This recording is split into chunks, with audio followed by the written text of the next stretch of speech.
for more on this. I want to bring in Conservative strategist Will Stewart.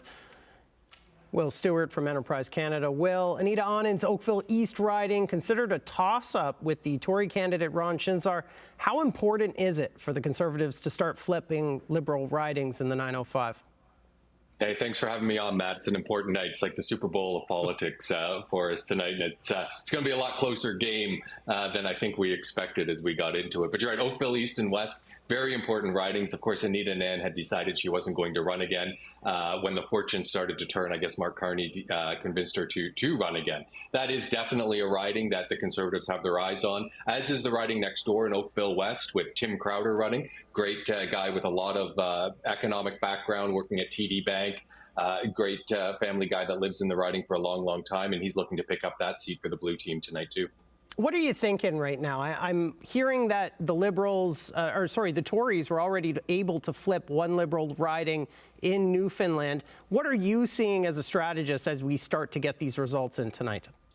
Yeah, look, it's hard, right? These things are difficult to predict, and the soundbite message of the horse race numbers and the percentages are obviously the ones that catch the headlines. But what I'm really watching is that riding by riding fight. I think there's little nuances in a lot of different ridings that could end up in a tight race, flipping either way. Of course, one of those nuances is the complete collapse of the New Democratic Party. Jagmeet Singh's NDP has been completely almost gone off the electoral map, and that honestly will end up hurting NDP voters, but it will also end up hurting Conservative seat gains as well, and that's going to be a challenge for the blue team.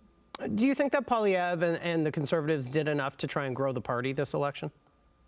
I think so. I think at the end of the day, by what we're going to see is we're actually going to see a percentage of the popular vote that is likely higher than the Conservatives had in the last few elections. And of course, the last two elections, the Conservatives have again had a higher percentage of the popular vote than the Liberals. So the numbers are really messed up on this one, Matt. You're going to have the Conservatives at a higher level, but yet may actually not come in first place in the campaign. And again, that's due to the complete cratering, the absence of anybody on the Orange team making any type of doing anything of note in this campaign. Now, we're almost out of time, Will, but I want to ask you, if they fail to flip some key ridings in Ontario, is there still a path to victory once we get into results from Western Canada? Look, there is, but it gets a lot tighter, right? That 905, 416 is very, very vote rich. The Conservatives already hold a lot, sort of Manitoba West, but there will be some gains. And I'm watching, and you can mark my word down on this prediction, the Conservatives are going to pick up Nanaimo Ladysmith way out on Vancouver Island at some late point tonight. So that's what I'll be watching as well. All right, that's Conservative strategist Will Stewart. Will, as always, thanks so much for making some time for us here at CHCH.